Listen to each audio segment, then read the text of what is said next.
Assalamualaikum warahmatullahi wabarakatuh. Good morning, ladies and gentlemen. My name is Ulfaini Ramadanti. I am a veterinary medicine student, class 2024. And today, I would like to present my work with the title Jelly Candy and Optimization of Chopping Fruit Syzygium cumini as an Anti-Diabetic Agent.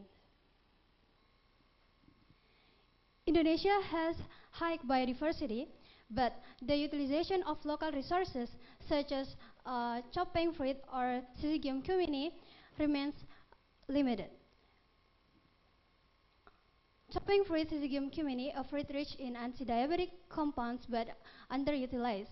A functional low-calorie jelly candy made from its extract is proposed as a practical preventive solution. Studies show can lower fasting blood glucose, increase insulin levels, and improve pancreatic function, while also supporting local business development and biodiversity conservation. The background of this study is Indonesia ranks second in terrestrial biodiversity, but first in marine biodiversity. But this potential is not full utilized. According to the International Diabetes, according to the International Diabetes Federation, 2021, Indonesia ranks fifth with more than 19 million diabetes cases. However, this potential from chopping fruit is underutilized. Chopping contains anti-diabetic compounds. The international low-calorie chopping jelly candy is proposed to support blood sugar control and enhance local economic value.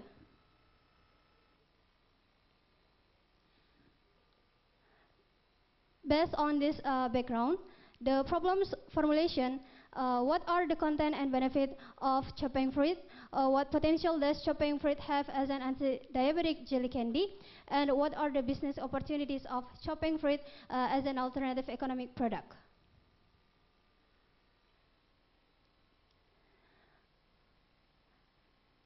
This innovation to explain the content and benefit of chopping fruit, to explain the potential of chopping fruit as an anti-diabetic jelly candy, and to explain the business opportunities of chopping fruit as an alternative economic product.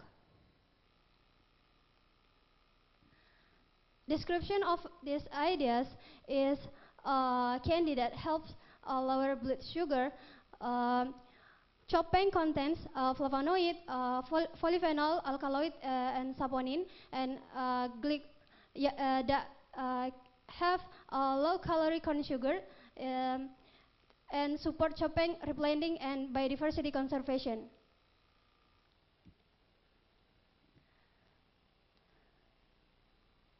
The research method used in this study are literature review and experimental method, including the extraction, jelly production, and literature review.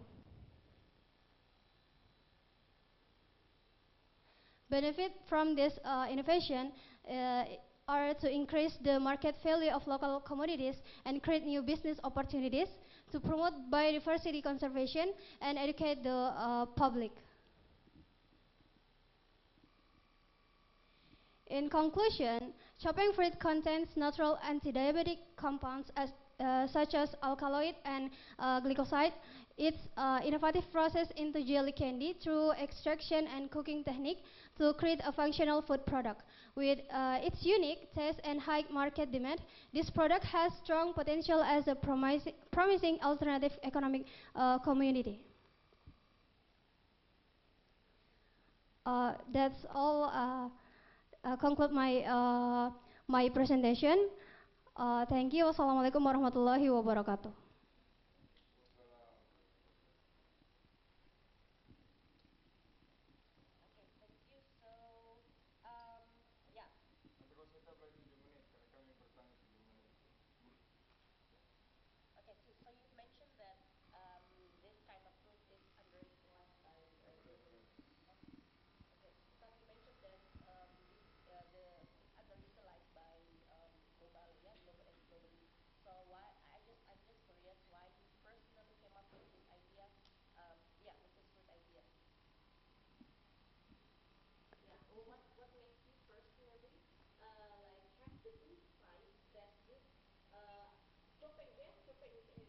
Yes.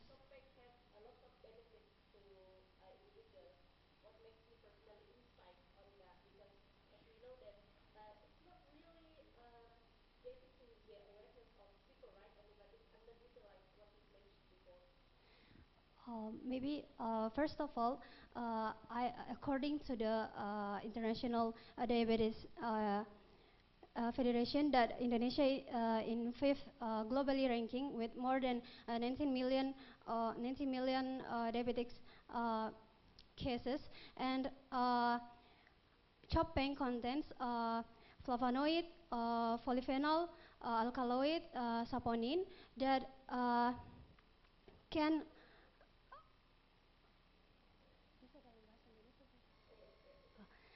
jadi copeng ini memiliki beberapa kandungan seperti flavonoid, polyphenol, alkaloid, dan glikoid di, di mana dia bisa menghambat pemecahan dia ada enzim alpha amilase dan alpha glikoid di mana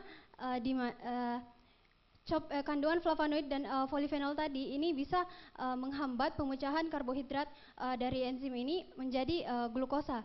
Jadi ketika mengonsumsi buah copeng ini, proses penyerapan glukosa dalam usus ini bisa berkurang sehingga lonjakan glukosa dalam darah ini tidak meningkat. Kenapa saya memilih copeng juga?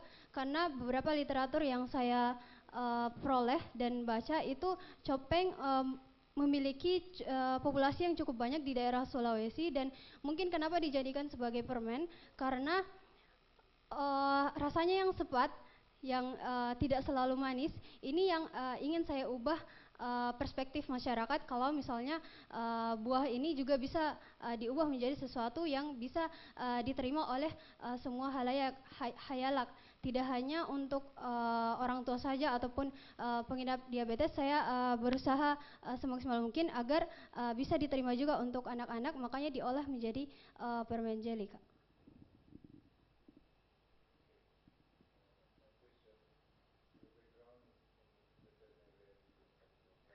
Yes.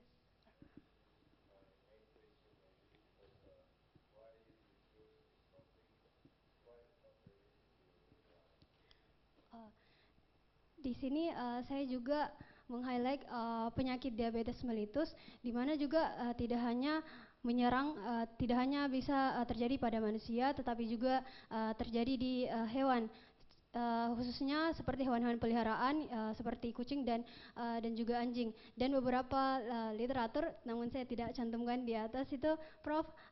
Dia menguji cobakan pada tikus dan memang membuktikan adanya penurunan gula darah pada tikus yang mengidap diabetes dengan konsumsi dari buah copeng ini. Entah itu dia mengambil ekstraknya lalu diberikan kepada tikus tersebut, itu menunjukkan perubahan kurang lebih selama 3 hari setelah konsumsi buah copeng ini, di mana untuk menilai ke ke untuk menilai keefektivitas dari buah copeng ini juga dilakukan pengukuran gula darah sebelum konsumsi dan setelah konsumsi dari buah copeng ini, Prof. Yes, yes.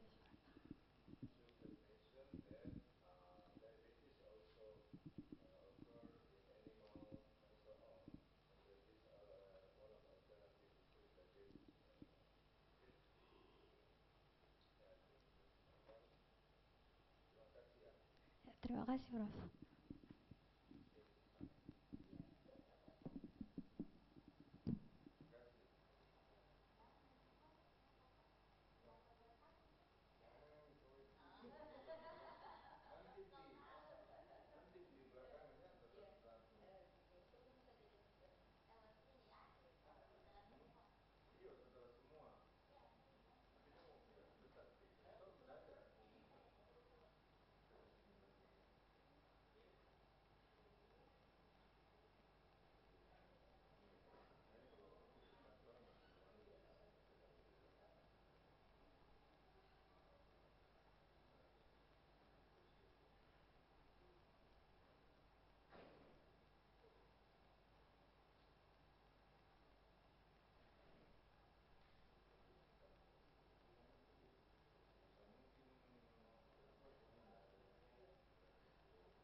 Tapi iya, Prof.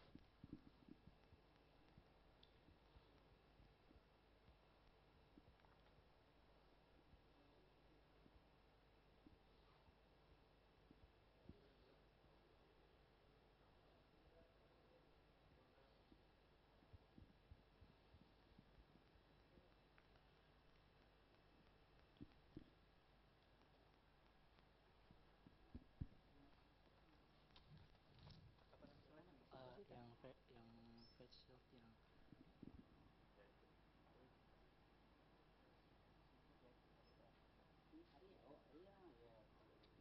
karena yang kirim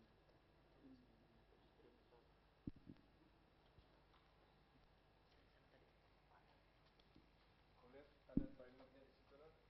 Saya aplikan waktunya 7 menit. Juga 7 minutes time. You send within that time, 7 minutes, and then we continue with Q&A. You use English as much as possible because you use to mix with Indonesia bahasa, then your grade will lower. Okay. Sudah siap? Siap? Okay, next part. Okay, Assalamualaikum warahmatullahi wabarakatuh, and good morning, honorable judges. My name is Arya from Veterinary Medicine, class of 2521, and I'll present my innovation, VET1 and artificial intelligence and Internet of Things, Sunetic-based, um, Sunetic-based for warning for warning system integrate with One Health approach for global health security. Okay, next. Okay, according by Kemenkes RI, that over 60% of infectious disease in humans come from animals, and as we call zoonosis, and about 65 of new emerging disease are related to animals, and outbreaks cause massive and economic loss and public health crisis. So, according by this data, that Indonesia is not try to prevent how this disease in Indonesia. They are just try to damage control that disease, and the weakness is facing right now is current animal surveillance in developing countries is mostly reactive, and actions like quarantine or take only after mass mortality happens, and human visual observations to stop disease transmissions early. So because this weakness, we must need a fast system to detect disease in animals and these humans. So when humans or when humans health is means that animals health is really important too. Okay, next. Okay, so what is the innovations for? So FET1 is proactive early warning system, and FET1 is combined the Internet of Things as specifically to smart collars to livestock and artificial intelligence as a brain, and it shifts veterinary care for waiting for symptoms to predicting them disease. Okay, next. Okay, how it works? The smart collars have many several features. First is thermal sensors to detect prolonged fever continuously. So when the thermal sensor is try to work, we can detect if the animals is really is getting sick or not. And the second is optical PPG sensor to measure heart rate without taking a blood. And the third sensor is triple axis accelerometers to monitoring feeding behaviors and lethargy. Okay, next. And the system of this FedWard is use artificial intelligence as a brain when artificial intelligence is try to make a deep learning algorithm to process data 24/7 in the cloud. So in the first one is data will send to AI cloud to make and to try to and and artificial intelligence is will analyze microscopic change in fetal signs that humans cannot try to or can when the humans cannot to see what the microscopic change in fetal signs. And the brain can distinguish between normal health stress and real viral infections in animal. Okay, next. So for these innovations, just need 4 simple steps. First is collect. When the collars or smart collars reach fetal end of every collars reach fetals every 10 minutes in these livestock, and when the data is really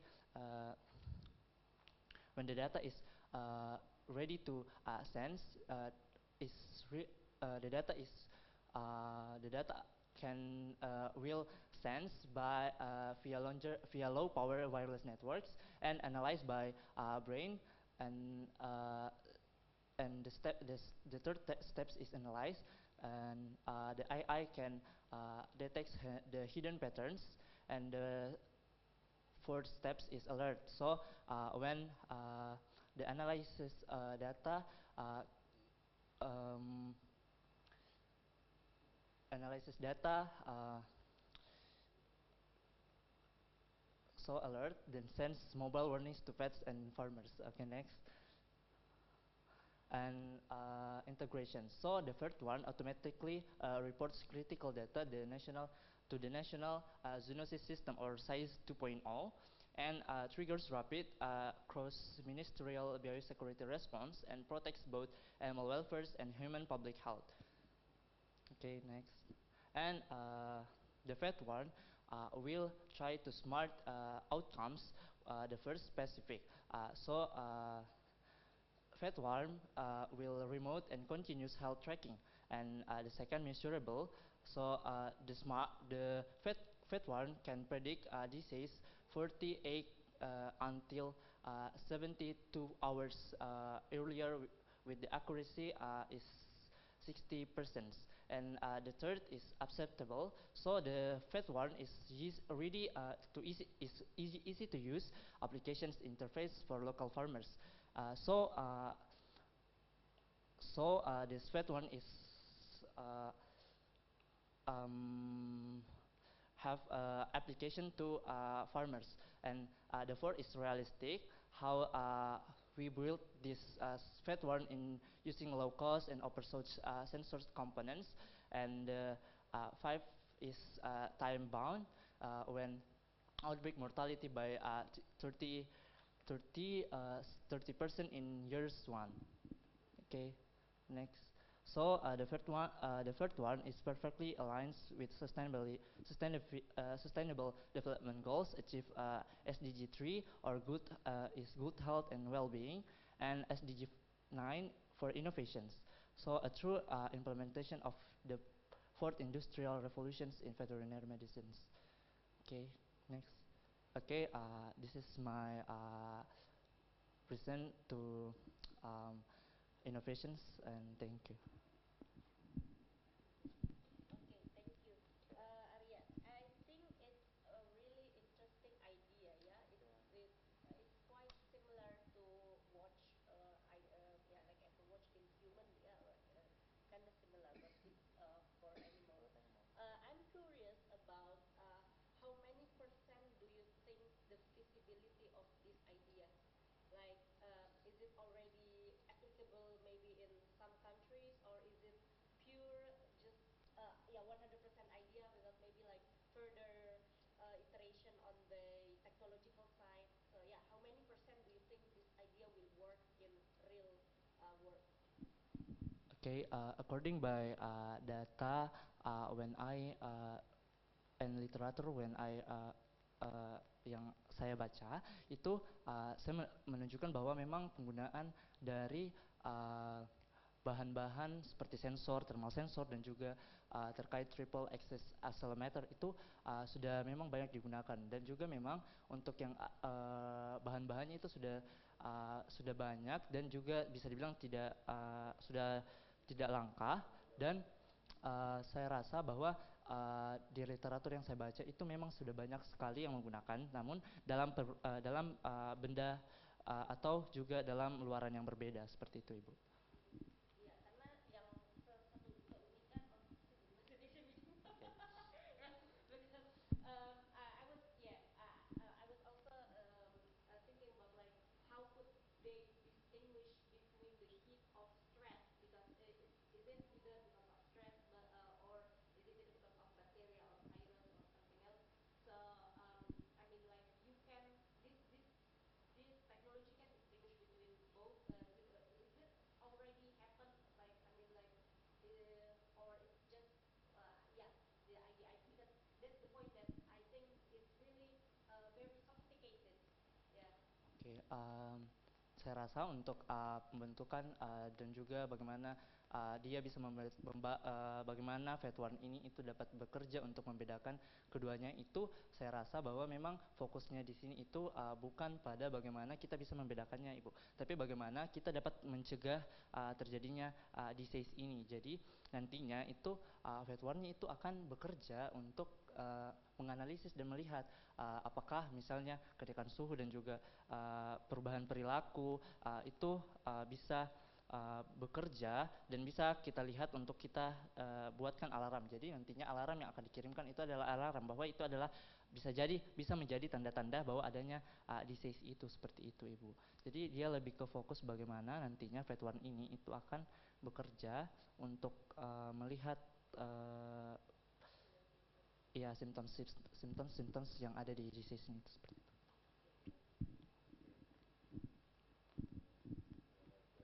Ten more.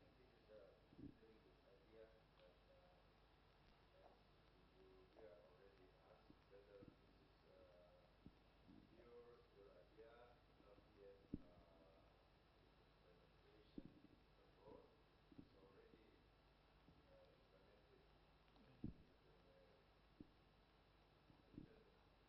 hear your answer. Can you explain again? Can Apakah ini sudah diimplementasikan di luar negeri? Oke, baik. Mau mengkopas yang ada di Indonesia apa? If it is already implemented abroad, what's the new idea that you add in that system? Oke, tapi Prof, jadi untuk bagaimana FET1 ini itu seperti yang tadi saya katakan bahwa FET1 ini itu dibentuk semacam inovasi baru dengan keluaran baru. Jadi untuk sensor dan juga segala macamnya itu sudah ada memang dan sudah dipakai, namun dalam luaran yang berbeda, Dok. Jadi ini semacam bagaimana nantinya FET1 ini akan dibentuk dengan sensor yang sama, namun dengan fungsi yang berbeda. Maksudnya seperti triple axis accelerometer itu biasanya digunakan pada kendaraan, namun juga dapat digunakan pada hewan untuk menilai bagaimana perilakunya dari gerak dan juga segala macamnya, Dok, seperti itu. Jadi memang untuk alat-alat dan juga bahannya untuk smart collarnya itu memang masih belum ada digunakan dalam luar negeri, tetapi untuk bentuk atau mungkin dari features yang ada di dalam smart collarnya itu memang sudah pernah dipakai seperti itu, Dok. For the thermal sensor, Yeah. I want to know more how your thermal sensor works. Because if you remember when we are in COVID COVID. area, we have like infrared, so it's easy to detect in the airport if someone in fever, easy detect. What about this? How does it work? Oke, jadi untuk FET1 ini untuk thermal sensornya itu dia bekerja sebagaimana thermal sensor biasa, Dok. Jadi dia mendeteksi langsung pada kulit hewannya, Dok. Jadi iya, dia akan melekat, Dok. Jadi nantinya di dalam smart collarnya itu akan ada sensor di bagian sini, Dok. Then besides temperature, Iya. detect temperature, what else that you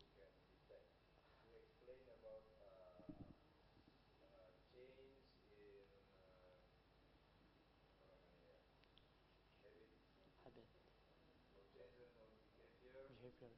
How do you detect?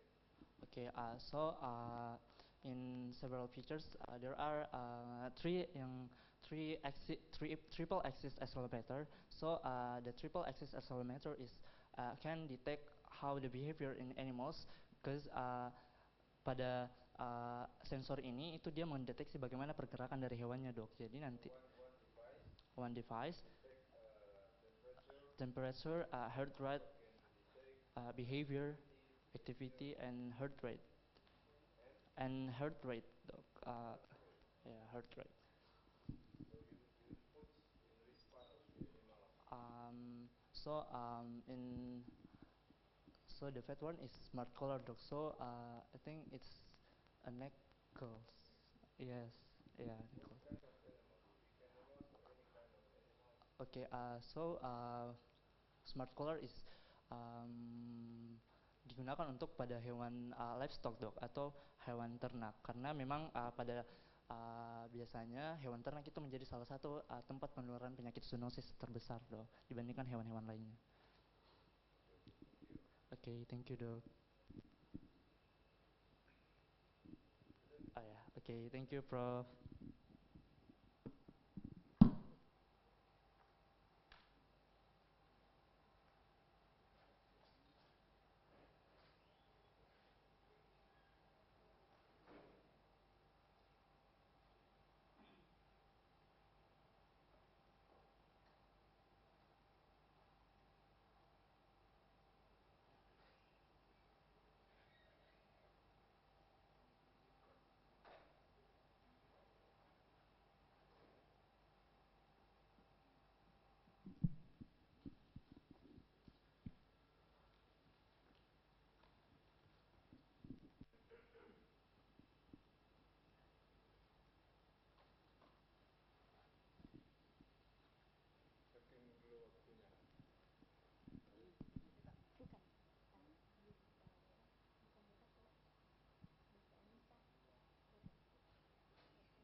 Bismillahirrahmanirrahim. Assalamualaikum warahmatullahi wabarakatuh. Good morning, ladies and gentlemen. I'm Bese Anissa Mufidah Sahrani, student of Veterinary Medicine, Faculty of Medicine, Hasanuddin University. Today, I will present my creative idea entitled Antibiotic Smart Farm 4.0, a digital system to control antibiotic use in animal production for good health and well-being. It's SDGs point 3. This idea focuses on preventing health risks from animal-based food production by controlling antibiotic use using digital technology. The next. So, why this idea matters? Many animal-based food production remain unsafe because problems begin at the farm level, such as poor animal management, uncontrolled antibiotic use, and weak monitoring system. This condition led to antibiotic residues in food and emergence of antimicrobial resistance, or which pose serious risks to human health. Next, antimicrobial resistance is considered a silent pandemic. In globally, it causes approximately 1.14 million deaths every year. In national content, Indonesia is among 50 countries with the highest project increase in antimicrobial use. From a biological perspective, microorganisms develop a resistance mainly due to inappropriate use antimicrobials. This includes the use antibiotic without proper medical indication, as well as treatment with incorrect dose or inadequate duration. Antimicrobial resistance has become a global threat of public health because it reduces the effectiveness of infection treatment. This problem is directly related in Sustainable Development Goals Point 3, which aims to encourage health, live life, and promote well-being. Therefore, strategic actions that are relevant to current technological development are required, as we are now in the era of Industrial Revolution 4.0. The Industrial Revolution 4.0 offers opportunity through the use of digital data system, smart monitoring, decision support technology, and information transparency using QR codes. The main question of this idea are, how can the antibiotic How can the antibiotic use animal production be controlled responsibly? And then how can animal product become safer for humans? And how can digital technology support antimicrobial resistance prevention? The objective is develop a digital antibiotic monitoring system and then reduce antibiotic resistant risks and support health and safe food production. Next, my solution is called Antibiotic Smart Farm 4.0. It's a digital decision support system that integrates animal health data, disease history, and antibiotic use records. The system classifies antibiotic use risks, generates automatic improvement recommendation, and provides product safety information through QR code labeling. The system works through 5 steps. First is indicator development. Indicator development is based on animal health, disease frequency, biosecurity, and antibiotic use patterns. Second is digital data collection. Digital data collection includes antibiotic type, dose, duration, indication, and withdrawal period. And then is data processing to classify risk and generate recommendation. Four is digital system. Digital system include to antibiotic history, product safety, and status. And then the last is continuous monitoring. The continuous monitoring is trained to know train analysis and system empowerment. Next. This system provides benefit for multiple sectors. For public health, it lowers antimicrobial resistance risks and improve food safety. And then for animal health, of course, it promotes rational antibiotic use and better disease prevention. For the environment, it reduces pollution from antibiotic waste. And for the production system, of course, it increase product quality and customer trust. Next. So, as conclusion is, Antibiotic Smart Farm 4.0 is a digital innovation to control antibiotic use in animal production, and it will support SDGs point 3 by preventing health risks from the South database management. As recommendation for future development, this system can be strengthened collaboration with farmers and authorities, integration with AI or artificial intelligence, and national traceability system development. I think that's all for me. Thank you for your attention. Wassalamualaikum warahmatullahi wabarakatuh.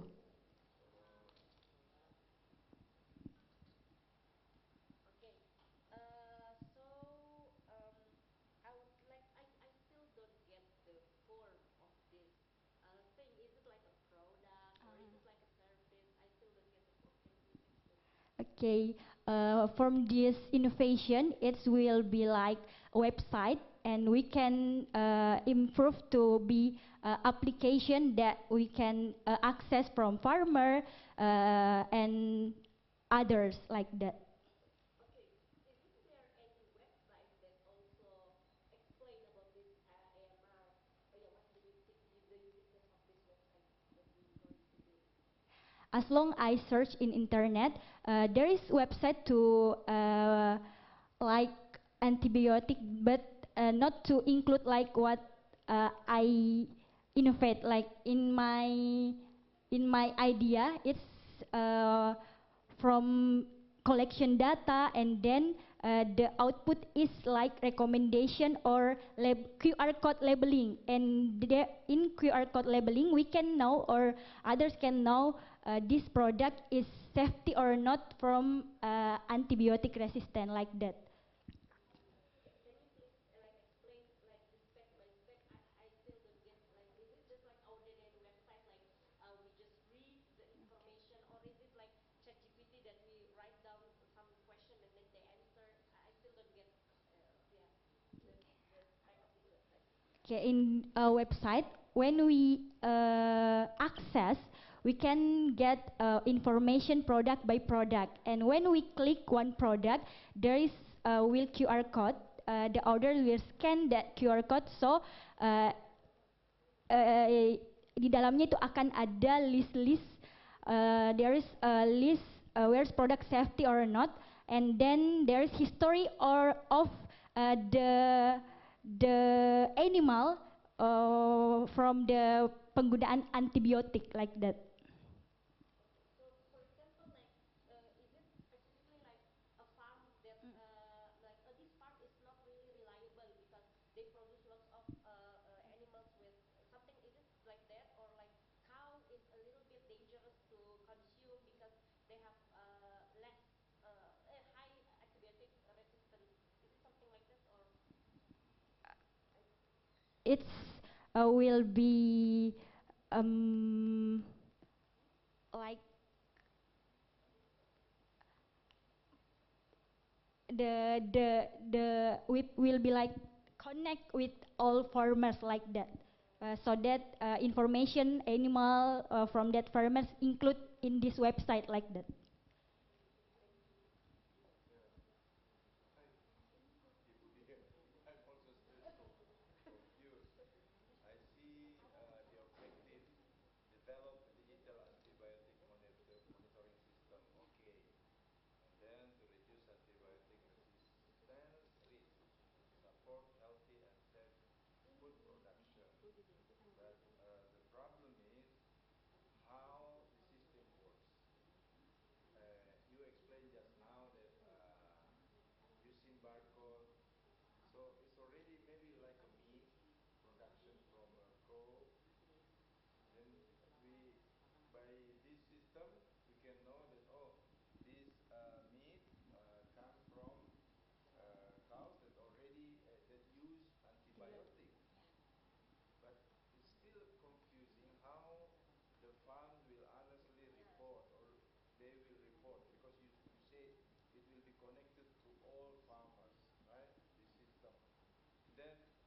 farmers will report that I'm using antibiotic. Can you explain? So to make this website stronger, we will connect with like pemerintah or authorities to make the rules or like preventing or there is list must be we can connect with like hukum or anything so that we can have a strong regulation. Yeah, but if the animals got diseases, it must be treated with antibiotic for prevention from spreading diseases to other animals, right? But I know maybe your idea that like in human, it will prevent that the farmers don't easily give the antibiotic to animals as a prevention, maybe also, but they will use it the antibiotic only when the animal got infection, right? But I think still the idea how it will be implemented is still not so not clearly explained.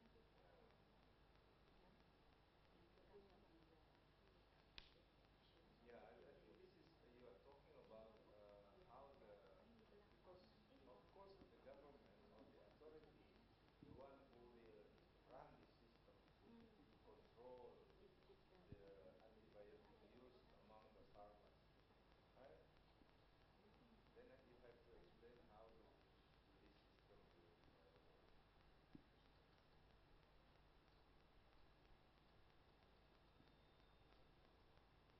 Rodrina, Yes, aku bertanya. Oke, pakai bahasa Inggris ya. kita pakai bahasa Inggris juga. Okay, it is very interesting. Yeah. So and I can see innovation to this idea. Yeah. So this is so you will develop application. Yeah. For farmer. Yes, Prof. And so that farmer can I don't know, put data to monitor the antibiotics for using antibiotics. Okay, first question. Is it novel? I mean, is it a new idea? So we don't have any in Indonesia. Other people already did this. Is it very new? Yes, it's new because it include all icon in this website or application is new. There is nothing website or application like that in this country, Prof. Okay. And how do you maintenance this application?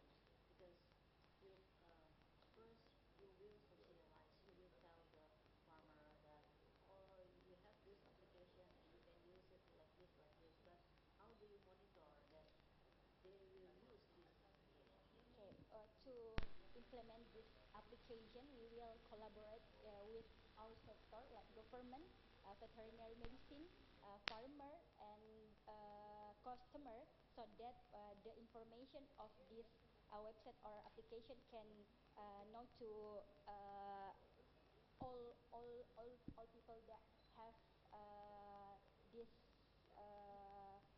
like product like that. So the first step is collaboration, and then we must share the information to all people that have this uh, this product like meat or egg or milk like that. Okay. Okay, now cukup.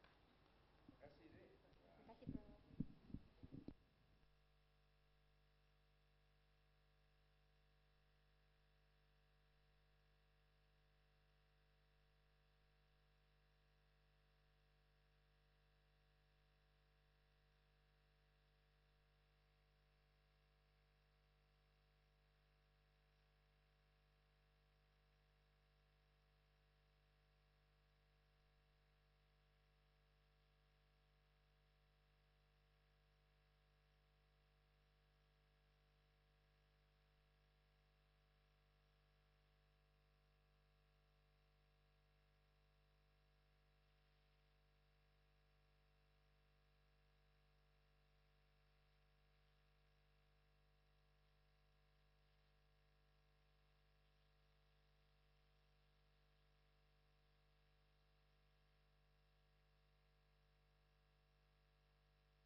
Tes tes.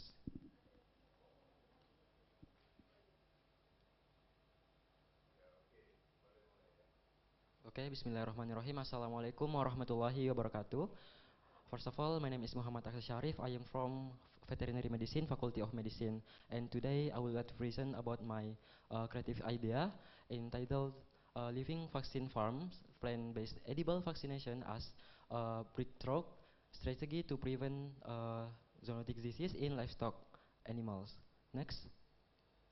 So this is the background, and as we know that zoonotic disease is uh,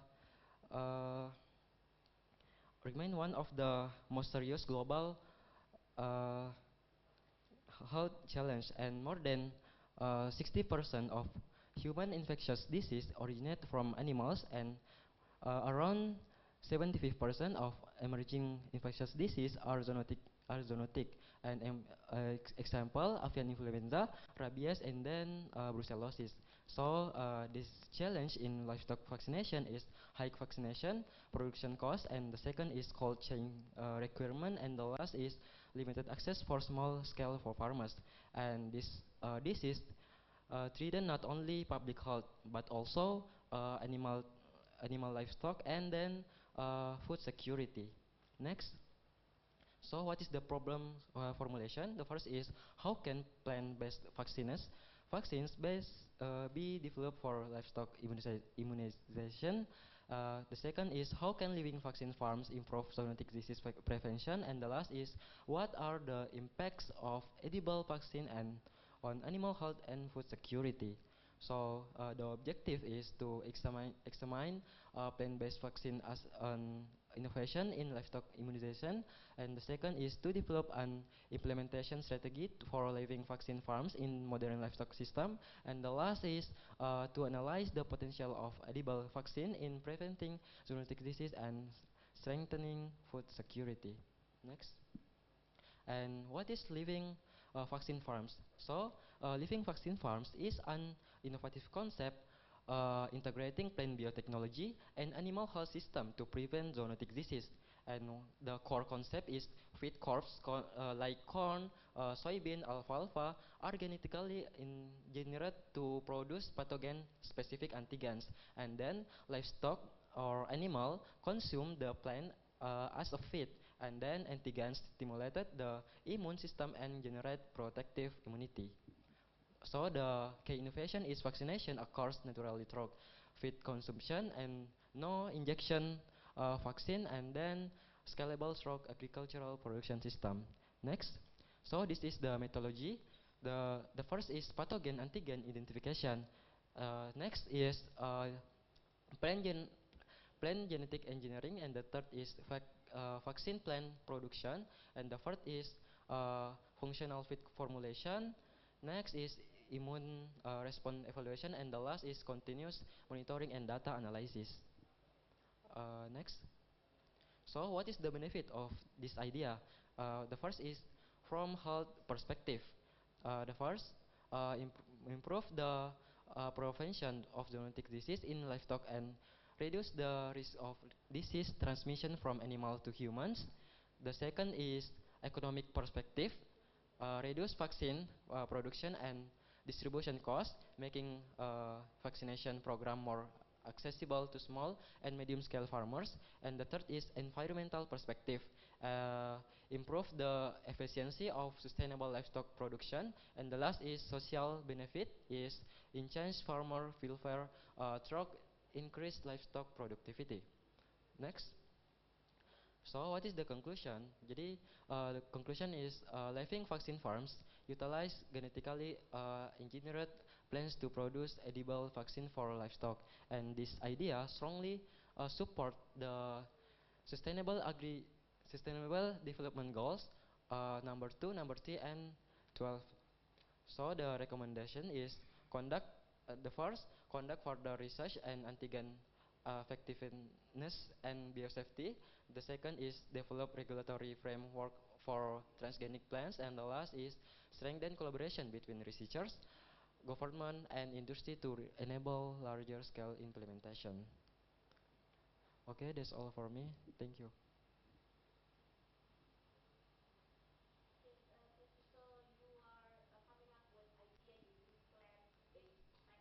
Yes. Is it already also applied maybe in other country or is it something new? And what do you think is the cost and risk of yeah, the pro and cons of using plant-based practice? Oh, pro and con. Yeah, and also is it already applied on in another country? This idea sebenarnya sudah dilakukan di beberapa negara, tapi uh, hanya berfokus pada penyakit-penyakit yang disebabkan yang menyerang manusia. Tapi secara keseluruhan yang menerapkan untuk uh, pada tumbuhan kemudian diterapkan, kemudian tumbuhan tersebut diberikan sebagai pakan untuk hewan ternak itu belum ada. Nah, kemudian untuk pro and con-nya, the pro is uh, mudah mudah dijangkau bagi peternak karena dari dokter hewan sendiri tidak perlu lagi dari ke kota ke desa untuk melakukan vaksin karena sudah ada di pakan. Kemudian tentunya low cost atau hemat biaya. Adapun untuk kontranya sendiri itu adalah diperlukan penelitian lebih lanjut untuk memastikan apa yang sudah dibuat ini tuh sesuai dengan maksudnya sesuai dosis dan bisa dan tidak berdampak buruk untuk hewannya. So there is still no like the scientific research on plant-based practice. There's still There is no. oh there's still okay. Yes.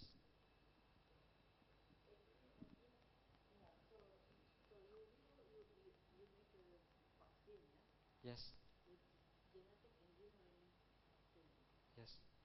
Yeah. What is the difference between this vaccine and the vaccine that we use now? The different. Apa bedanya sih vaksin ini dengan vaksin yang sekarang udah ada? Oh, vaksin yang sudah ada sekarang itu dia menggunakan bahan-bahan kimia, Dok.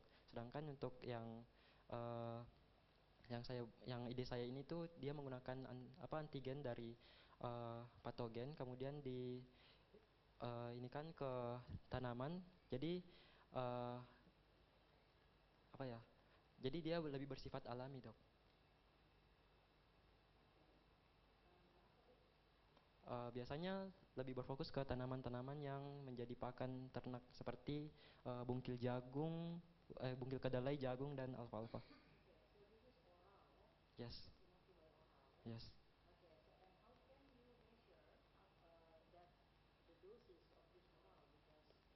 Because how do the farmer give these vaccines, give the food, with the herbal, with the herb Hmm? to the Animal. animal? So before. Injection, we can measure. Hmm? You inject like 1 milliliter, 1 milliliter for the food. How can they make sure that the cow will eat all the vaccine? Before we apply this idea to medium or large scale for farmers, we will make pra penelitian terlebih dahulu ke beberapa ke beberapa ternak supaya kita bisa tahu seberapa banyak vaksin ini bisa mencegah penyakit dan juga tidak menimbulkan efek samping. Kemudian setelah itu maybe this. Jadi mungkin dicekoki gitu ya, disonde masuk ke dalam mulut. Tidak, makan sendiri. Suruh makan gimana? Kalau dia nggak mau makan. Kan kalau manusia bisa dipaksa nih anak-anak suruh dia ingat batas polio, toh? Apa? Kalau injeksi kan lebih gampang, iya toh? Karena kita pakai itu. Tapi kalau misalnya kita kasih nih suruh dimakan, ini kan nggak bisa pembujuk makan ini, salah. Tapi itu sudah termasuk dalam ininya, Dok. Apakan hariannya. Jadi bisa. Makan hariannya, ya betul. Tapi kan makan hariannya banyak nih. Hah. Nah, aku masukin ke situ, gimana caranya dia harus habis dalam waktu tertentu. Nah, ini kan nggak bisa untuk dikasih, nggak bisa dibujuk untuk makan. Jadi Oh. kita bikin sesuatu, kemudian Hmm. kita sonde masuk ke dalam Yes. lambung. Maybe we can make like bubur. Terus kita sonde. Sonde masuk ke lambungnya kan. Yes.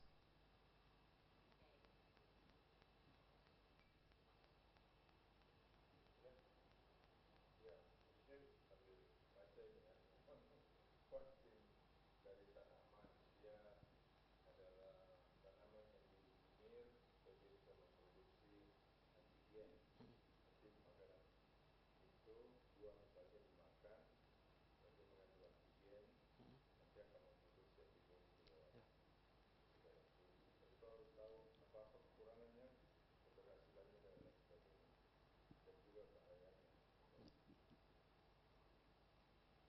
Oh jadi kekurangan. Oh jadi kekurangannya itu dok, kan sampai sekarang masih terbatas penelitiannya, jadi perlu dilakukan analisis lebih lanjut dan penelitian lebih lanjut yang berkolaborasi dengan pemerintah, dinas dan juga dokter-dokter hewan untuk bisa menentukan bahwa sekian banyak dosis yang bisa kita kasih untuk ternaknya. Kemudian dari bahayanya sendiri itu tentu kalau kita misalnya memberikan pakan yang mengandung vaksin dalam kondisi berlebih itu kan bisa menyebabkan overdosis. Jadinya kembali lagi ke awal, kita harus melakukan analisis lebih dalam dulu dok sebelum diterapkan ke medium dan besar peternakan besar.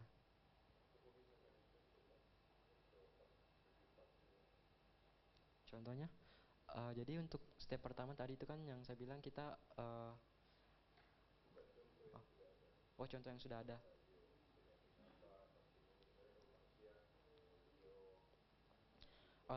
Sejauh ini yang sudah saya baca dok, dia hanya kurang lebih sama dengan saya tadi. Dia anukan kepada tanaman, kemudian dijadikan obat yang berfokus pada penyakit-penyakit manusia, seperti kalau tidak salah itu hepatitis. Tapi kalau dari segi ininya penerapannya dalam pertanian, kemudian diberikan kepada ternak itu belum ada dok. Ya, thank you.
Okay. Assalamualaikum warahmatullahi wabarakatuh, and good morning, distinguished judges and ladies and gentlemen. It's a great honor for me to stand here today to present my creative ideas. Before I begin, please allow me to briefly introduce myself.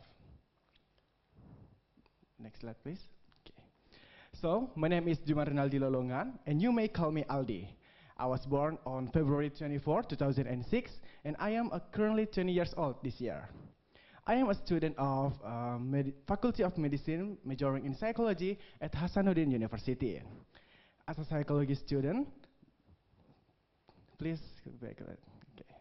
As a psychology student, I have a strong interest in emotional development and personality studies. For your information, based on the Big Five personality theory, I tend score high in openness to experience, so that's why my hair is green, and extraversion, which encourage me to explore new ideas and actively engage with others. Now, I would like to move into the main topic of my presentation. Today, I present my creative idea entitled Emotion-Led Literacy. This creative idea began with common phenomenon among university students. Many students say that feel tired, yet they are unable to clearly explain the specific causes of that exhaustion. This condition may occur due to the accumulation of emotional and psychological burdens. such as academic demands, organizational responsibilities, social expectation, interpersonal conflicts, and physical fatigue often overlap. When these pressures build up simultaneously, students find it difficult to separate one burden from another. As a result, they struggle to identify which factor affects them the most. Eventually, all of this pressure are combined into one vague and generalized statement: I'm tired. To address this issue, I propose a reflective-based solution called emotion mapping. Emotion mapping is a structured self-reflection process designed to help students break down and categorize the sources of their exhaustions. Instead of treating their fatigue as a single undefined feeling, students are guided to analyze it more specifically. They are encouraged to organize their burdens into different domains, such as academic pressures, and then organizational involvement, and then social relationship and friendship, physical activities and health, and then interpersonal conflicts, and personal expectation and self-pressure. With guidance from trained psychology students or professional counselors, participants can then analyze their emotional condition more precisely. Through this process, they may discover whether they are experiencing overwhelm, emotional exhaustion, physical fatigue, social burnout, or other forms of psychological strain. By identifying the specific type of exhaustion, students are better able to determine coping strategies that are suitable for their actual condition. Through this emotion literacy, the expected impact is students can develop stronger emotional awareness and expand their emotional vocabulary. They become more capable of differentiating what they truly feel rather than generalizing all from the distress as a simply being tired. By enhancing self-awareness, the short-term impacts that can be felt are apply more effective coping strategy, prevent the accumulation of unmanaged stress, reduce the risk of severe burnout, and then maintain better psychological well-being. In the long term, emotional literacy can contribute to building a campus culture that is emotionally aware, psychologically resilient, and supportive of student well-being. What I would like to emphasize is, by improving emotional literacy, students no longer simply say, I'm tired. Instead, they are able to say, I understand what I'm feeling, and I know how to respond it. Emotional literacy is not only about managing stress, it's about developing self-understanding. This concludes of my presentation. I sincerely apologize for any shortcomings in my presentation. Thank you very much for your attention. Wassalamualaikum warahmatullahi wabarakatuh. Alright,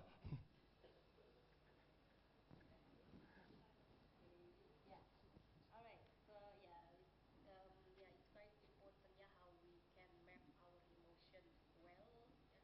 However, I still don't get how how is the form of this emotion mapping? Is it like a journaling or is it with pictures or I still Okay. Uh, from my opinion, I hope this emotion mapping is just more than journaling. We separated our dimension of what we're feeling.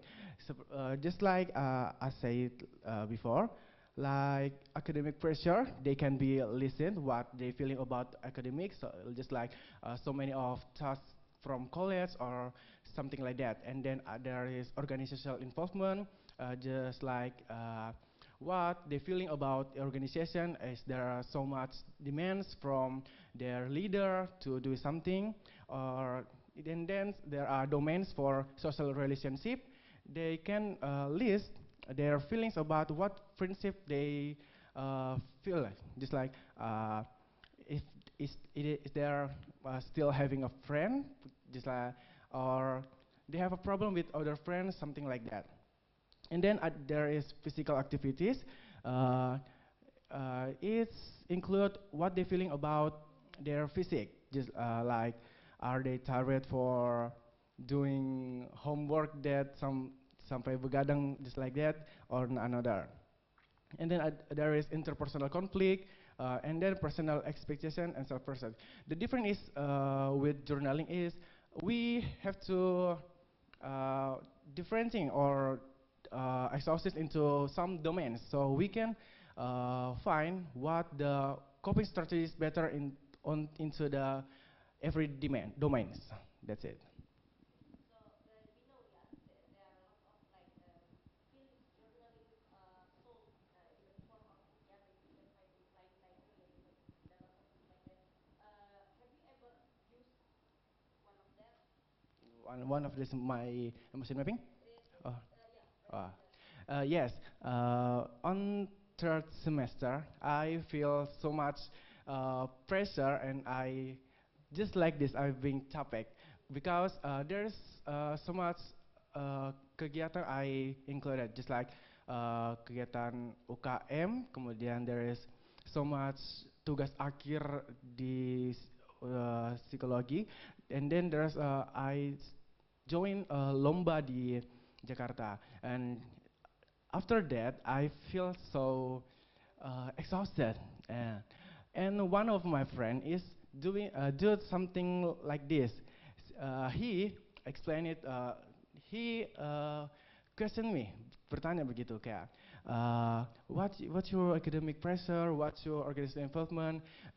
He directly me to list my problem, so I can menyelesaikannya satu persatu per domainnya begitu. Jadi dia kayak menemani seperti itu, begitu Ibu. Jadi kayak saya merasakan kayak seperti itu. Saya coba semua, listkan semua domain-domainnya, terus saya selesaikan satu persatu. Oke. Yes. Yeah, so I still don't get it.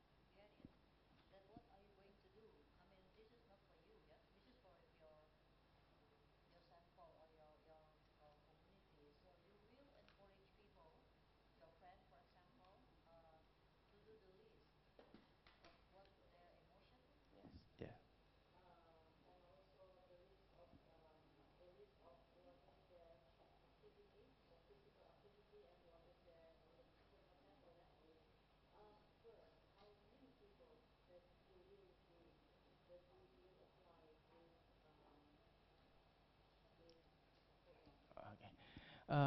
I hope this program can be dilakukan oleh semua mahasiswa, just like they can menyelesaikan masalahnya sendiri seperti itu. Jadi as like I said, this is need guided from trained psychology student or some professional counselors, so they can menentukan begitu apakah yang dia sebutkan itu dari domain-domain perasaan capeknya itu sudah tepat atau tidak, sehingga mereka bisa menentukan kira-kira, oh, domain ini saya bisa menyelesaikan dengan coping strategi seperti ini dan seperti ini seperti ini. Jadi harapannya itu memang semua mahasiswa dapat melakukannya sendiri, sehingga penerapan itu seperti bisa dilakukan sehari-hari begitu Ibu.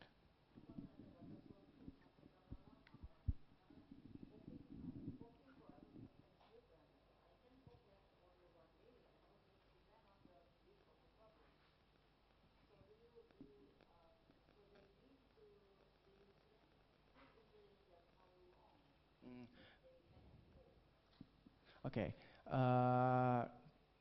Maybe for that, I still what is called yet? Mungkin kalau jika kasusnya seperti itu Ibu, memang berarti just like saya ini hanya gagasan kreatif saya, jadi mungkin memerlukan seseorang yang lebih ahli dalam menilai hal tersebut. Jadi kalau dari saya sendiri, untuk melakukan hal ini memang membutuhkan waktu yang cukup lama, karena di mana mereka harus menentukan kira-kira mereka merasakan apa, mereka capek karena apa. Terus dari hal tersebut mereka bisa menemukan kira-kira misalnya kalau saya sedang lelah, terlalu banyak tugas, mungkin saya bisa mengatur tugas saya atau salah satu coping strategi saya itu dengan mendengarkan musik sambil tugas. Jadi itu bisa membantu saya lebih baik. Terus apabila saya sudah menyelesaikan satu domain, mungkin bukan mungkin, saya bisa lanjut ke domain selanjutnya, mungkin physical fatigue or something another like that. Okay, thank you.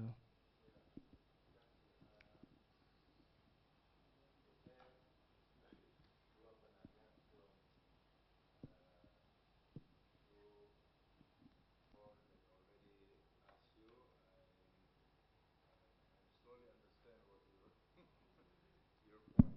I finally maybe understand that first you want to this program, you want to know, you want to help people how they finally will know the source of their capek, yeah, this tired source. But I think I also remember that still, I mean, you should present the tools, like using questionnaire or it's already developed how, but here it's not really focused just like a general talking about that, because you're not going into detail about to detect the source and then how to solve after recognizing the source of getting tired or feeling tired. Oke, oke, thank you. Jadi untuk gagasan kreatif saya ini memang pemikiran dasarnya masih kayak mahasiswa tersebut dapat mengenali dan juga mengidentifikasi kira-kira capek yang mereka rasakan itu seperti apa. Jadi kalau untuk seperti alat-alatnya tersebut, saya masih menggunakan alat-alat dasar seperti media-media catatan seperti itu, just like a journaling, but we memisahkan beberapa perasaan capek itu sehingga lebih mudah dikenali oleh mahasiswa. Jadi mahasiswa itu bisa menulis satu-satu kayak, oh kalau dari akademik saya capeknya ini, kalau dari fisikal saya capeknya karena sering lari dan ini sering begadang, kalau dari pergaulan saya, sosial saya capeknya karena teman-teman saya sudah mulai menjauh dan begini-begini. Jadi saya capek terus harus terus mengengage mereka, kayak harus menghampiri mereka. Terus kalau dari interpersonal konflik juga, misalnya kalau ada masalah keluarga ya dia menuliskan juga kira-kira masalah saya seperti ini. Jadi memang kalau untuk alat-alatnya itu masih alat-alat dasar, sehingga untuk menuliskan apa-apa permasalahan dasar mereka sehingga mereka tahu apa permasalahan utama dari perasaan capek tersebut.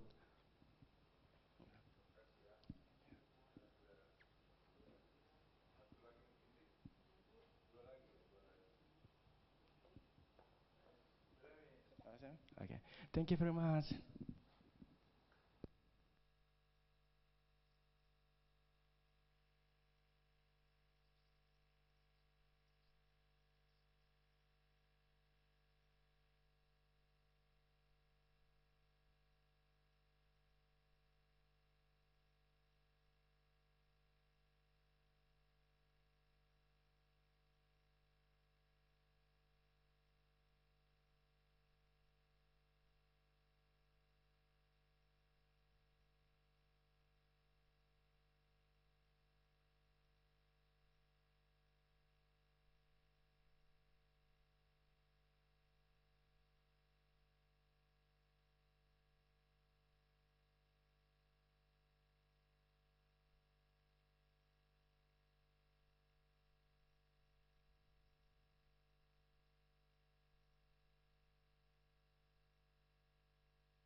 Assalamualaikum warahmatullahi wabarakatuh, and good morning judges and everyone. So now we are live in the digital era that provide unlimited access to information, to organization, opportunities, and many various standards of success that are widely shared on the social media. At first, it looks like beneficially because it provides many opportunity and many choice to young people in this world. But however, psychologically, an oversupply of choice can actually be a source of a mental stress. This phenomena calls paradox of choice.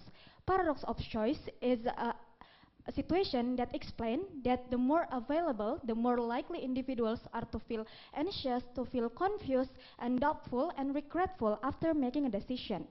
This situation can lead people to have a decision paralysis, which is a condition where people afraid to make some decision because they afraid to do some wrong decision. Next.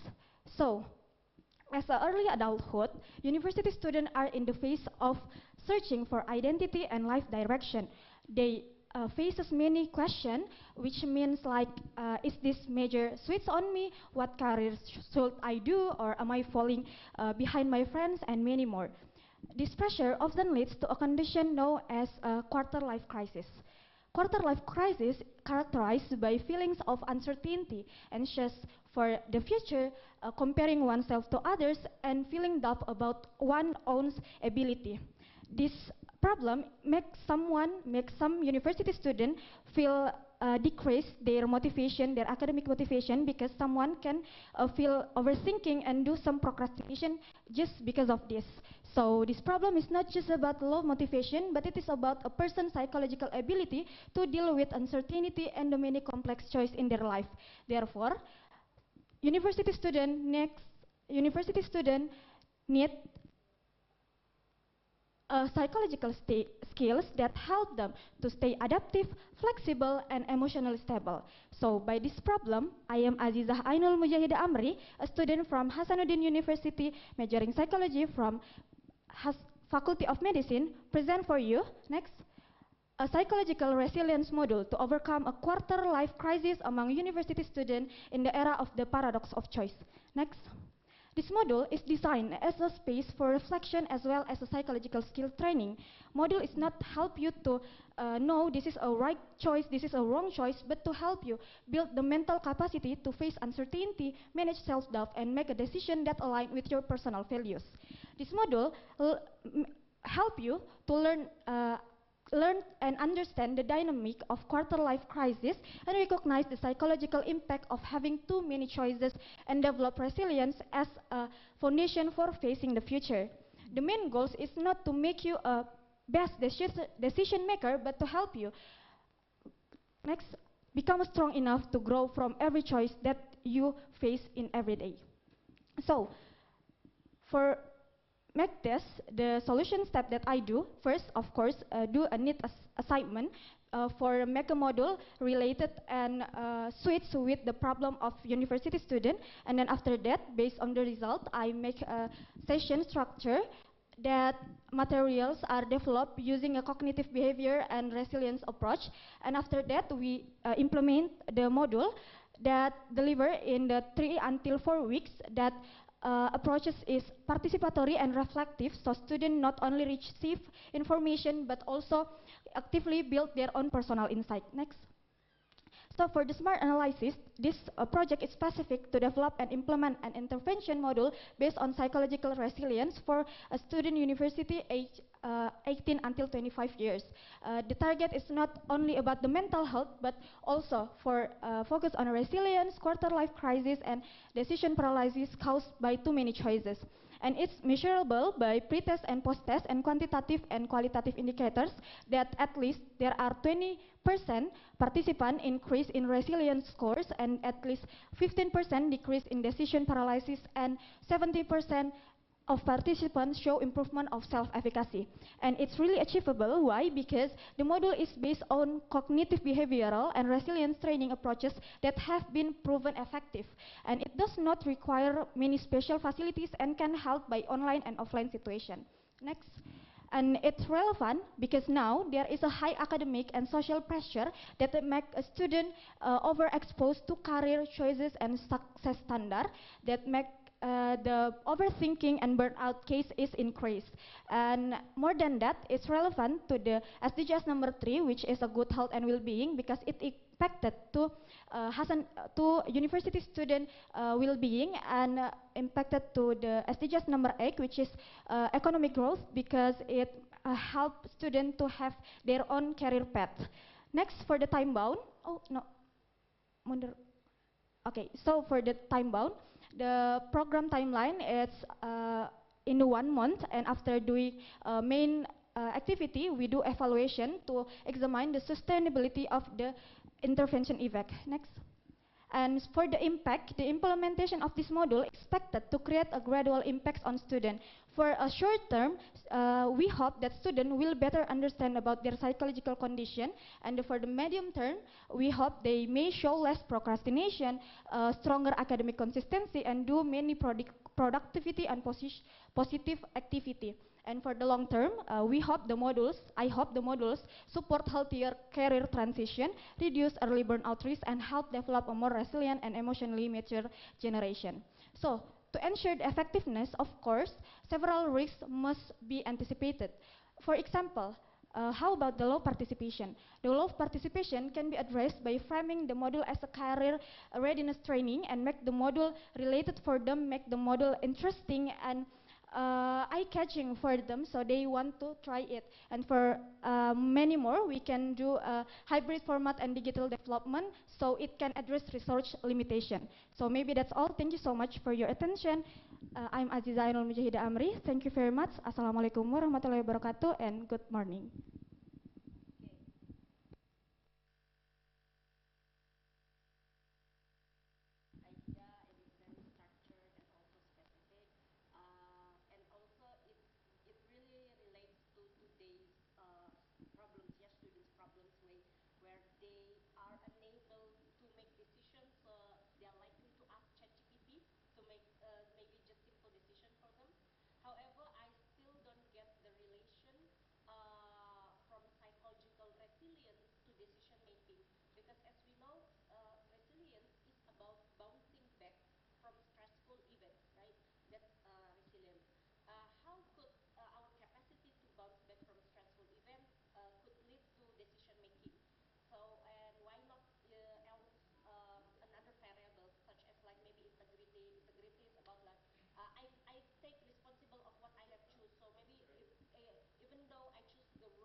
Okay, thank you very much for your question, ma'am. So, Miss, so the correlated is first why I choose the resilience, because as you say before, if we choose a wrong choice, if we have integrity, we have to responsible to take their jobs and take their job tasks. But how can we do without resilience? Because resilience is the moment when you can bounce back, when you can go back after a downfall, after a bad moment, so you can do that process. So in my opinion, resilience is one of the most things that we need to do, because every single time we faces many challenges that make us feel down and make us feel bad.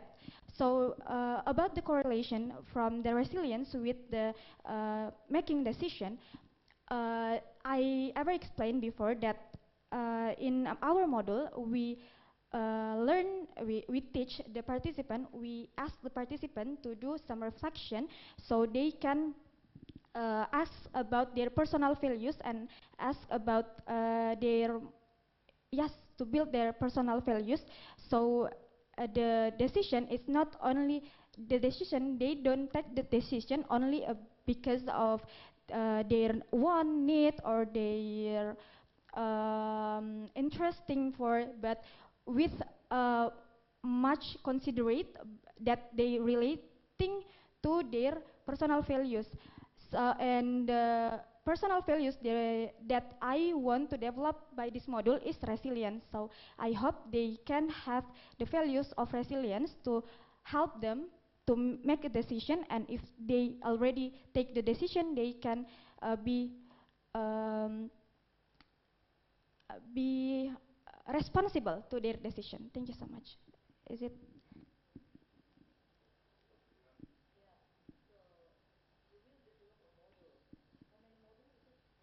Only one.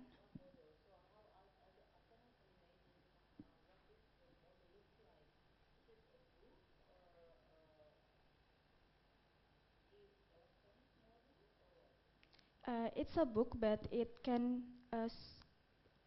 serve two types. They're online and offline ebook model.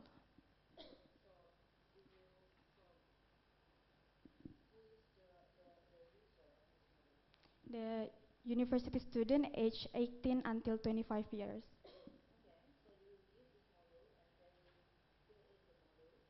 Yes, there are some steps in the module. There are four sessions. The first session is understanding about the paradox of choice, and then for the second step, they uh,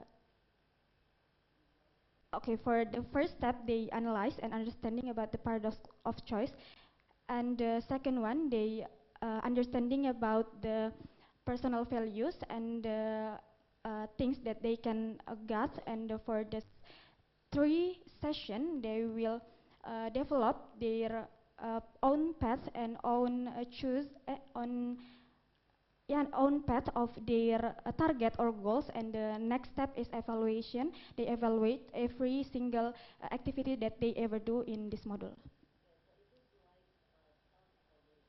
Yes.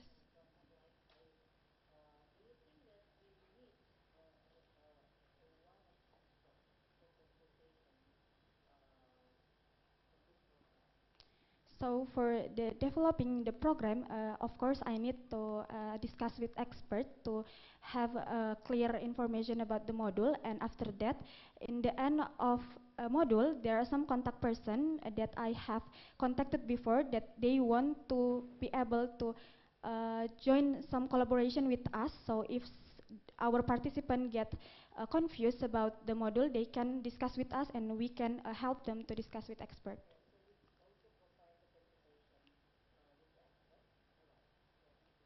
Thank you very much. I think for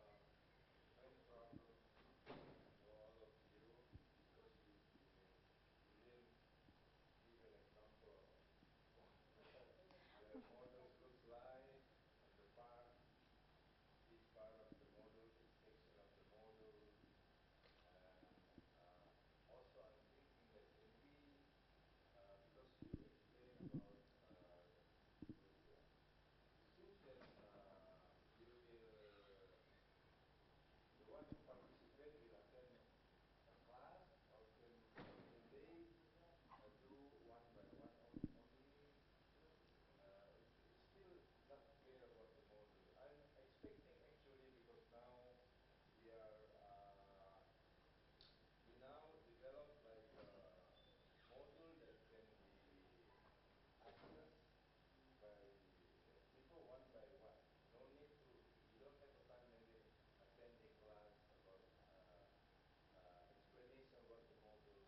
The module is better if it's user friendly. The term is, I think, the one that I need. Can you explain more? Yes, thank you so much. So in my imagination, that model is looks like what you're explained, because in the module there are some guideline for the participants, so they can use it one like a journaling book for a person like that. So, thank you so much. What we not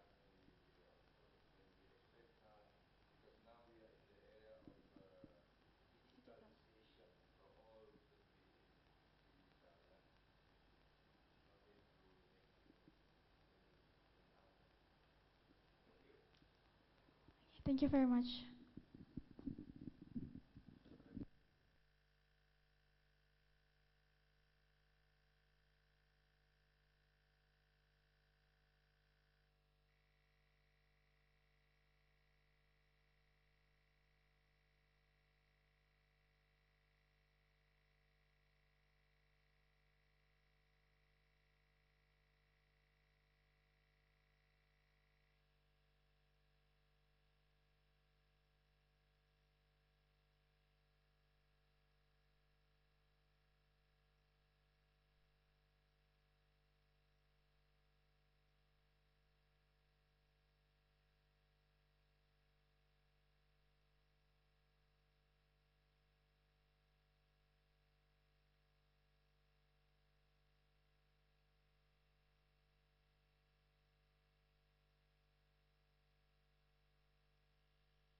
Good afternoon, respected judges and fellow participants.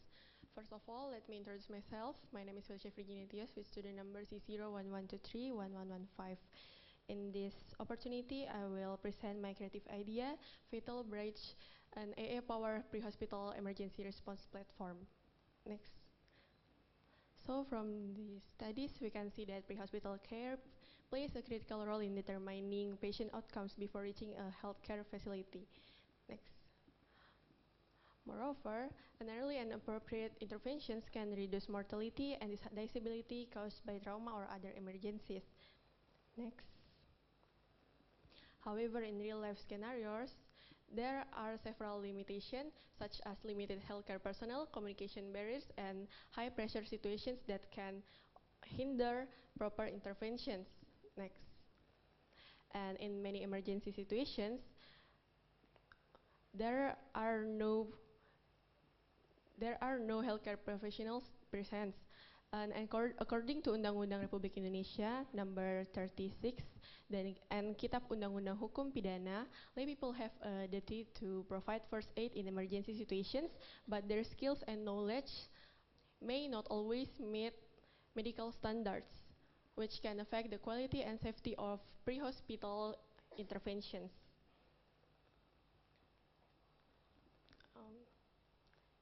To address and in many emergency, there are stressful and unpredictable situations which can increase the risk of mistake during initial care.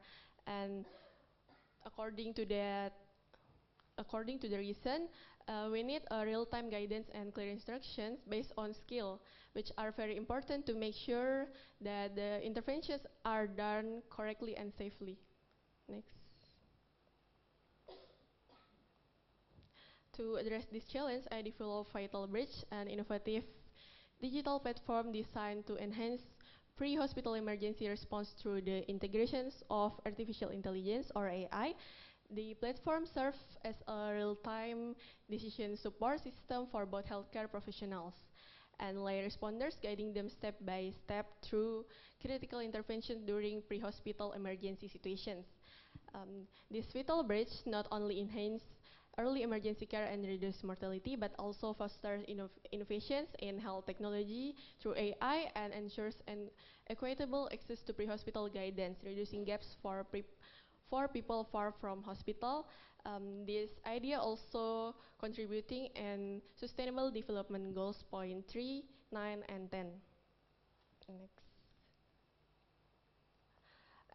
So the objectives of this idea can be seen in the slide, which are design and develop the integration of artificial intelligence to support patient monitoring and enhance the quality of emergency care during the pre-hospital phase.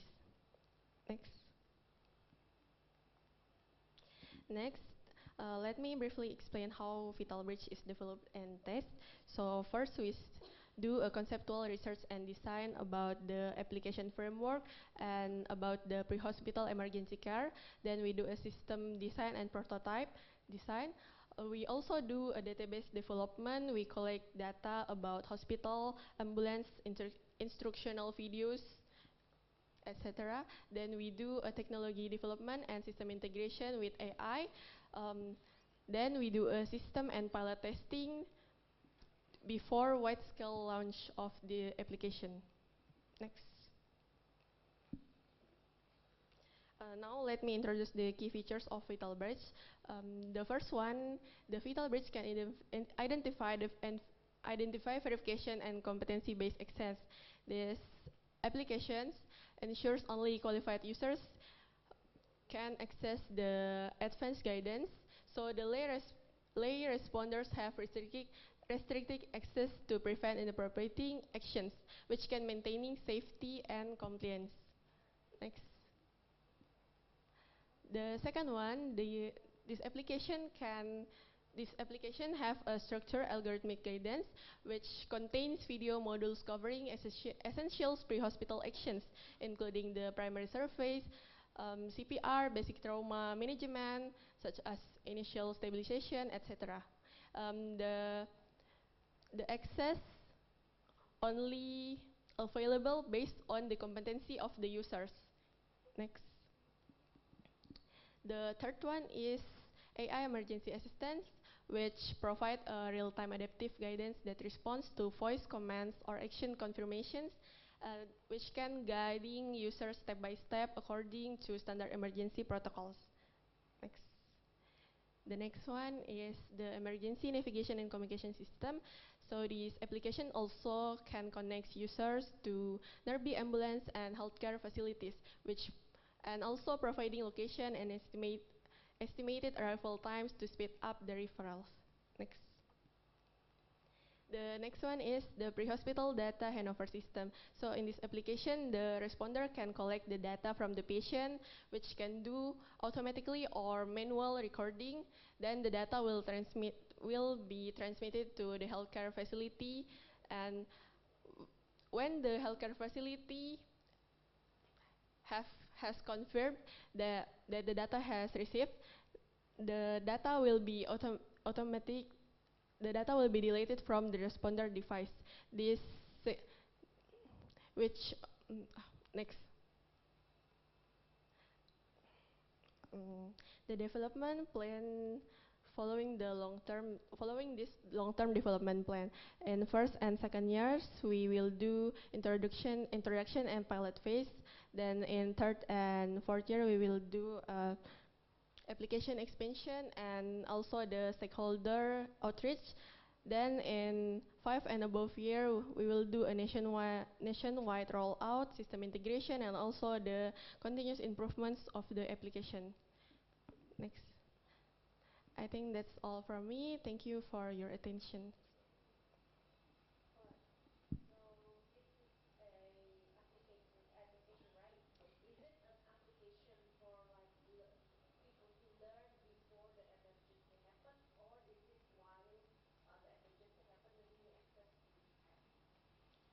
Saya izin menjawab dalam bahasa Indonesia.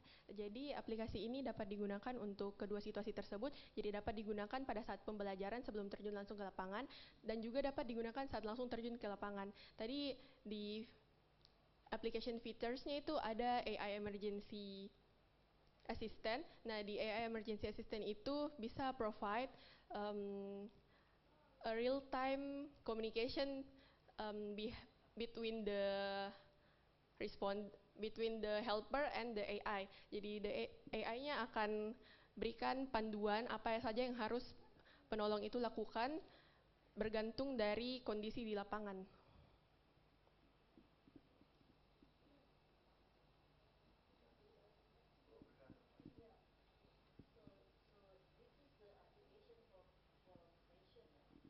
For the helper, Prof.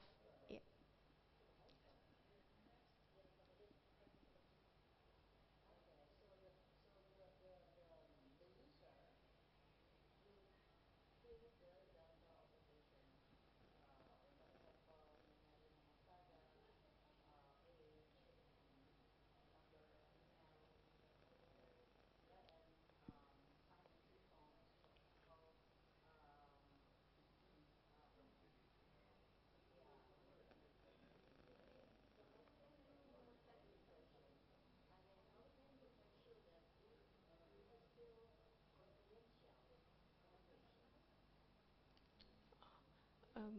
Boleh next ke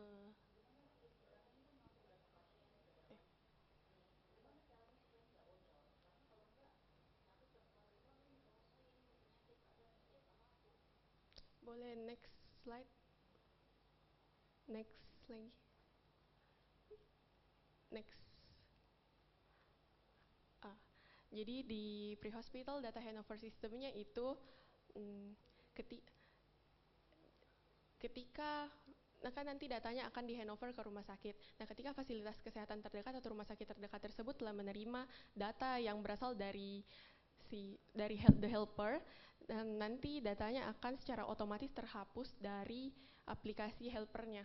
Namun untuk merealisasikan ini mungkin masih perlu riset lebih lanjut mengenai cara realisasikannya dan untuk memastikan betul-betul aman.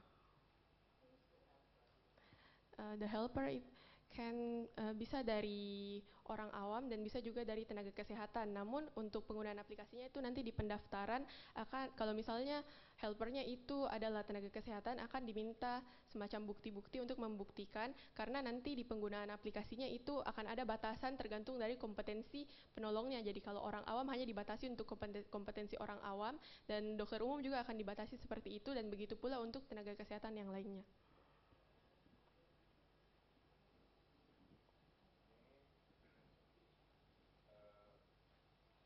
Ini idenya dari mana? Kalau kamu lihat yang ada di luar negeri, mungkin sudah ada ya, karena luar negeri itu sangat inovatif. Saya mau tanya juga, apa yang kamu ubah dengan yang pernah kamu lihat di aplikasi YouTube kan? Jadi untuk ide ini, sepengetahuan saya dan berdasarkan yang telah saya cari, belum ada yang seperti ini. Kalau dari inspirasi itu, sebelumnya saya pernah melihat aplikasi-aplikasi pembelajaran kedokteran seperti osmosis dan lain-lain. Namun aplikasi itu hanya memberikan teori seperti video teori, dan selain itu ada juga aplikasi-aplikasi di App Store atau Google atau Play Store terkait bantuan CPR, tapi di CPR itu cuma untuk simulasi, jadi bukan untuk kondisi langsung. Nah, selain itu saya juga sempat berdiskusi dengan teman-teman, dan saat ini juga sedang berada di blok trauma, dan saya menyadari bahwa pre-hospital emergency care itu adalah hal yang sangat krusial untuk menentukan outcome dari pasiennya, karena itu bergantung, karena kita itu ceritanya berburu dengan waktu. Nah, makanya saya terpikir untuk menggabungkan semacam aplikasi pembelajaran sekaligus juga untuk penggunaan AI-nya untuk di lapangan. Jadi kayak saat menemukan pasien secara langsung itu dapat digunakan secara simultan, dan sebelumnya itu bisa juga dipelajari. Jadi orang-orang itu bisa lebih siap dan bisa lebih terbantu dalam menangani pasien. Apalagi mengingat sekarang itu seperti yang tadi dikatakan di undang-undang dan juga KUHP, orang awam juga bertanggung jawab untuk menolong orang lain selama itu tidak membahayakan dirinya. Namun pada saat ini orang awam itu banyak yang merasa kurang percaya diri menolong orang lain, apalagi tanpa adanya perlindungan hukum dan juga pelatihan yang sesuai untuk orang tersebut. Nah, selain itu untuk tenaga kesehatan sendiri, meskipun sudah ada pelatihan, namun tidak semua kondisi lapangan itu sesuai dengan apa yang telah mereka dapatkan selama pelatihan, karena kondisi lapangan itu kompleks dan tergantung dari keparahan trauma atau kegawat daruratannya saat itu. Maka dari itu aplikasi ini bertujuan untuk membantu orang-orang yang ingin melakukan pertolongan pertama pada kasus-kasus emergensi, baik itu tenaga kesehatan maupun orang awam, dengan cara memberikan pembelajaran sebelumnya kepada pengguna dan juga memberikan bantuan saat real time, sehingga saat penanganan itu bisa lebih maksimal dan bisa lebih maksimal. Begitu pula untuk handover datanya ke rumah sakit agar bisa meminimalisasi juga meminimalisasi waktu penanganan, karena kalau datanya tidak di handover kan ke rumah sakit secara lengkap, maka rumah sakit tentunya harus melakukan pengecekan ulang atau survei ulang pasien tersebut, sementara mungkin pasien tersebut membutuhkan waktu yang cukup singkat, membutuhkan waktu yang sangat singkat untuk segera ditangani.